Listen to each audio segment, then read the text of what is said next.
भोसे गावासाठी मोठी भेट, 24 तास मोफत रुग्णवाहिका, घंटागाडी आणि विद्यार्थ्यांसाठी स्कूल बॅगचे लोकार्पण. ग्रामीण भागातील नागरिकांना मूलभूत सुविधा मिळाव्यात, आरोग्य, स्वच्छता आणि शिक्षण या तीनही पातळ्यांवर थेट मदत पोहोचावी या उद्देशाने आदर्श गाव भोसे येथे एकाच वेळी 3 महत्त्वपूर्ण सेवांचे भव्य लोकार्पण करण्यात आले. समर्थ फाउंडेशनचे सभापती विजयदादा शिंदे पाटील यांच्या संकल्पनेतून आणि ऑटोजन इंडिया प्रायव्हेट लिमिटेड यांच्या CSR फंडाच्या माध्यमातून 24 तास मोफत रुग्णवाहिका सेवा, स्वच्छ भोसे सुंदर भोसे संकल्पनेसाठी घंटागाडी, गरजू विद्यार्थ्यांसाठी मोफत स्कूल बॅग वाटप या समाज उपयोगी उपक्रमांचा शुभारंभ करण्यात आला. या उपक्रमांचा लोकार्पण सोहळा खेड आळंदी विधानसभा मतदारसंघाचे लोकप्रिय आमदार श्री बाबाजी शेठ काळे यांच्या शुभ हस्ते पार पडला. ग्रामीण भागात तातडीच्या आरोग्य सेवांचा अभाव जाणवत असताना 24 तास उपलब्ध राहणारी मोफत रुग्णवाहिका नागरिकांसाठी मोठा दिलासा ठरणार आहे. त्याचबरोबर घंटागाडीमुळे कचरा व्यवस्थापन अधिक प्रभावी होणार असून स्वच्छ भोसे सुंदर भोसे या संकल्पनेला चालना मिळणार आहे. तर विद्यार्थ्यांसाठी मोफत स्कूल बॅग वाटपामुळे शिक्षणासाठी सकारात्मक वातावरण निर्माण होणार आहे. ऑटोजन इंडिया प्रायव्हेट लिमिटेडकडून CSR फंडाच्या माध्यमातून ग्रामीण विकासासाठी उचललेले हे पाऊल निश्चितच कौतुकास्पद असून उद्योग समाज यांचा मजबूत दुवा निर्माण करणारे ठरले आहे. या लोकार्पण सोहळ्यास मोठ्या संख्येनं नागरिक उपस्थित होते. हे उपक्रम केवळ उद्घाटनापुरते न राहता दीर्घकाळ प्रभावीपणे राबवले जावेत अशी अपेक्षा ग्रामस्थांनी व्यक्त केली आहे. सगळा वेगळा कार्यक्रम त्या ठिकाणी संपन्न होतोय आणि हा आगळा वेगळा अशा अर्थानं की बऱ्याचदा निवडणुकांमध्ये अनेक घोषणा आपण त्या ठिकाणी करत असतो, परंतु निवडणुकांच्या घोषणा राहत असतात आणि निवडणुकांच्या मतांच्या राजकारणाच्या पलीकडे जाऊन एखादी घोषणा करण्याच्या पूर्वी प्रत्यक्ष कृतीमध्ये आणण्याचं काम आज समर्थ फाउंडेशन या ठिकाणी करत आहे. आणि 3 कार्यक्रम आज खरं तर महत्त्वाचे आहेत. पहिला कार्यक्रम हे शालेय विद्यार्थ्यांसाठी सगळ्यांना समर्थ फाउंडेशनच्या माध्यमातून स्कूल बॅग त्या ठिकाणी वाटप आहे आणि जवळपास या जिल्हा परिषद गटातील 15,000 विद्यार्थ्यांना आमदार साहेब आपण त्या स्कूल बॅग त्या ठिकाणी देणार आहे. जिल्हा परिषद शाळेमध्ये शिकणारे सगळे मध्यमवर्गीय कुटुंबातले विद्यार्थी आहेत आणि शिक्षण हा आपला गाभा आहे, त्या दृष्टीनं आमच्या सगळ्यांचा प्रयत्न त्या ठिकाणी आहे.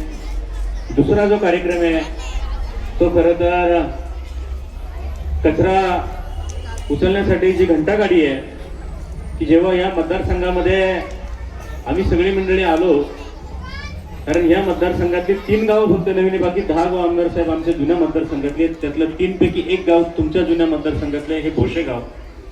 आणि या गावामध्ये जेव्हा आलो तेव्हा आमच्या लक्षात आलं की प्लॉटिंग संख्या वाढते, नागरीकरण वाढत आहे. इथल्या ग्रामपंचायतीवरती जसं कडाचीवाडी आणि मेदंगवाडीवरती ताण आलाय, तशाच प्रकारचा ताण आता राशी आणि भोसेच्या ग्रामपंचायती आलाय, कारण नागरीकरण वाढलंय, कचऱ्याचा प्रश्न गंभीर होत चाललाय. अनेक महिला माता भगिनी इथं मागे बसलेल्या आहेत, काही व्यासपीठावरती आहेत की ज्यावेळी त्यांच्याकडे प्रत्यक्ष आम्ही गेलो त्यावेळी त्यांनी सांगितलं, सभापती आमदार साहेबांनी आम्हाला या गावामध्ये काहीच कमी केलं नाही, की जे जे रस्त्यांपासून जे जे मागितलं ते आमदार साहेबांनी जिल्हा परिषद सदस्य असताना मदत करण्याचं काम त्या ठिकाणी केलं. आता तुमच्याकडे एकच मागणी आहे, भावना आहे. काय मागणी आहे की अरे बाबा हा कचरा कुठे पाठवायचा, हा कचरा कसा करायचा. आम्ही रस्त्याने संध्याकाळचे नवरा बायको जातो, तोंडाला बांधतो आणि रस्त्यावरती कचरा कधी कधी फेकून देतो. ही वस्तुस्थिती आहे. हा कुठं टाकायचा, याच्यावर काय करता येईल का. मी म्हटलं तात्काळ मी आमचे बंधू अमरभाऊ शिंदेशी बोललो, म्हटलं बाबा अशा प्रकारचा प्रश्न मोठा गंभीर आहे, लोकांची मागणी आहे, निवडणुकीतील मतांचं राजकारण होईल, पण याच्या पलीकडे जाऊन आज शाश्वतपणे तुम्ही आमच्यासाठी काय करू शकता. मग काही इंडस्ट्रीमध्ये आमच्या अमरभाऊंचे संबंध आहेत, काही कंपनीशी आम्ही ऑटोजन कंपनीच्या साहेबांशी बोललो, म्हटलं साहेब असा गंभीर प्रश्न आहे की लोकांच्या आरोग्याच्या दृष्टीने महत्वाचा आहे, याच्यामध्ये काय करता येईल.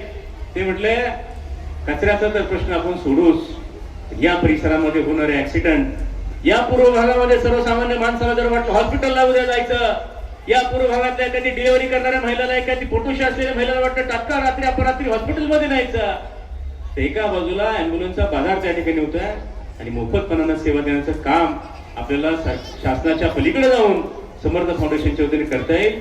म्हणून ऑटोजनचे खरं तर दोन्ही अधिकाऱ्यांना मी धन्यवाद देईल, श्री की सुब्रो साहेब आणि योगेश पारिक साहेब. धन्यवाद अशासाठी देईल, आम्ही मागितली कचरा गाडी, पण ते म्हटले कचऱ्याच्या बरोबर माणसाचं आरोग्य महत्वाचं आहे, तुम्ही एक अँब्युलन्स देखील तुम्हाला समर्थ फाउंडेशनला देतो. आणि अशी माणसं का देतो, पाटील साहेब ते म्हणले तुम्ही राजकीय नेते आहात, तुम्हाला जिल्हा परिषद निवडणूक लढवायची म्हणून मी तुम्हाला देत नाही. म्हणले मी तुमचं पेज चेक केलं.